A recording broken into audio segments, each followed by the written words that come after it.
Myself Neeru Kumari, welcome to 11th Commerce Accountancy classes. It part first of chapter 4, that is double entry system. Today we cover the topic that is meaning and characteristic of double entry system and also discuss about the classification of accounts. Let's start with the meaning of double entry system. As we discussed earlier, every transaction affects two accounts. That means every transaction has two aspects. Under double entry system, we record both the aspects of transaction. And double entry system introduced by Luca Piccoli in 1494. Let's discuss the main characteristics of double entry system. The first one is every business transaction has two sides and both sides or both aspects are recorded under this system. The second one is recording of both the personal and impersonal aspect. Under this, all the accounts are classified into two categories, that is personal and impersonal accounts, and both type of account are recorded in under double entry system. Third, recording is made according to certain specified rules, means which account will be debited and which account will be credited depends upon the rules, and entry made according to these rules. Fourth, preparation of trial balance. Under this, we prepare the trial balance which has two sides, debit and credit, and its both sides always match with each other. The next one is classification of accounts. Accounts are broadly classified into two categories, that is personal account and impersonal account. Impersonal account further divided into two categories, that is real account and nominal account. Let's start with the personal account. Personal account include all the accounts which are related to the individual, firm, company or an institution. The rule of personal account is debit the receiver and credit the giver. The example related to personal account is paid rupees 20,000 to Hari, and the entry made is Hari debited to cash account. Here Hari is debited because Hari is the receiver of cash. The next example related to it is received rupees 10,000 from Mohan.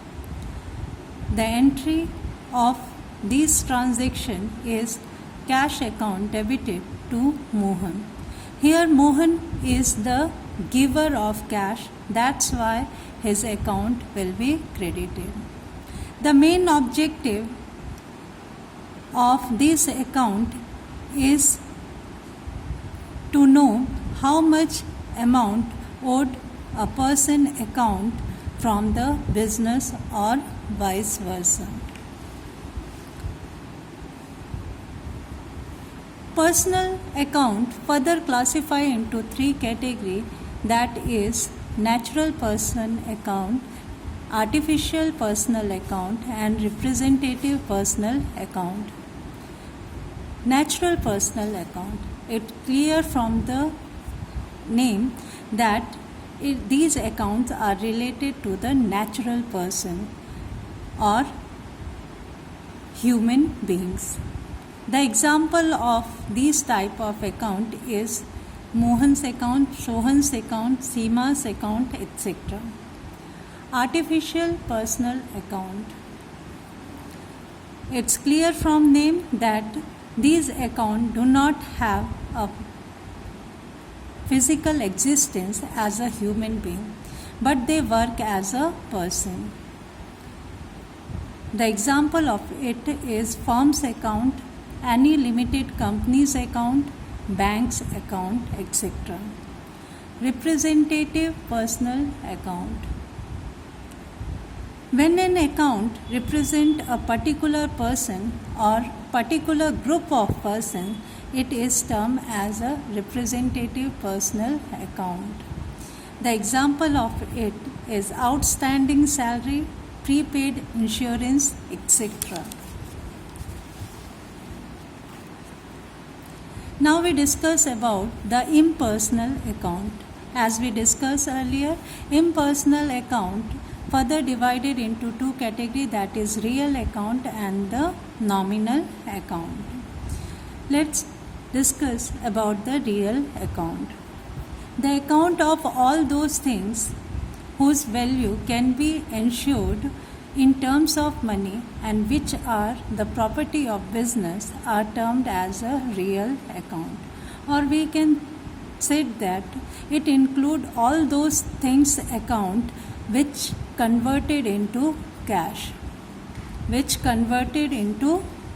example of it is cash account, furniture account, machinery account, etc. The rule of real account is debit what comes in and credit what goes out.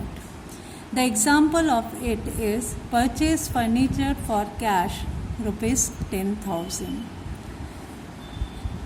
The entry of this transaction is furniture account debited to cash account of rupees 10,000. Here it's clear that furniture, as we purchase furniture comes in, so furniture account will be debited.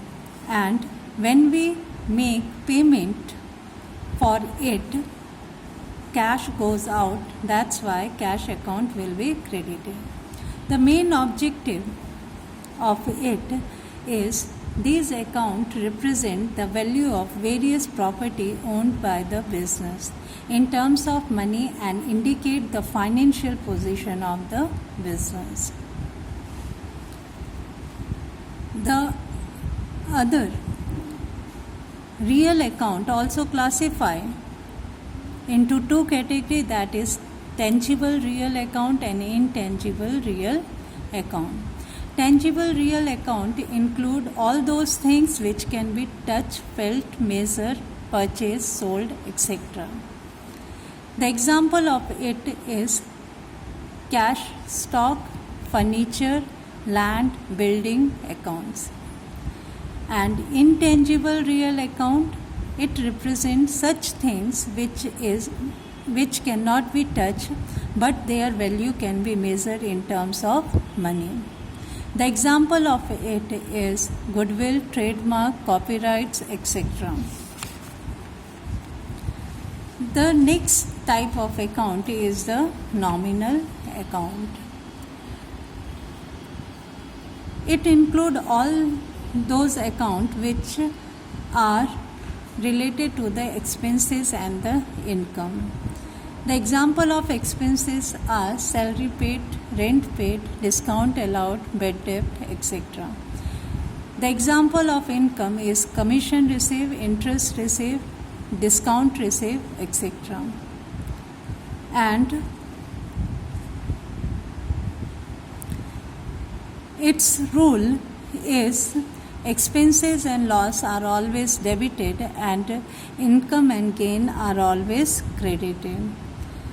Let's discuss the example related to this rule.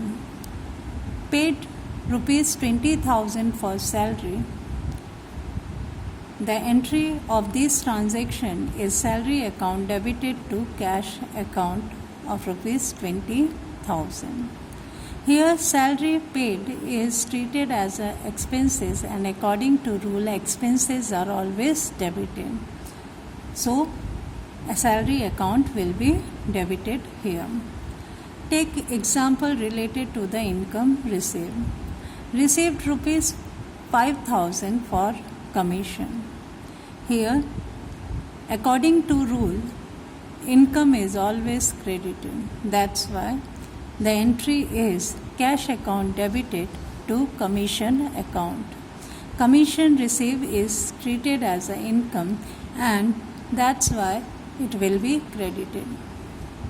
The main objective is of nominal account is to provide that how much amount spent on and received on various head of the business activities.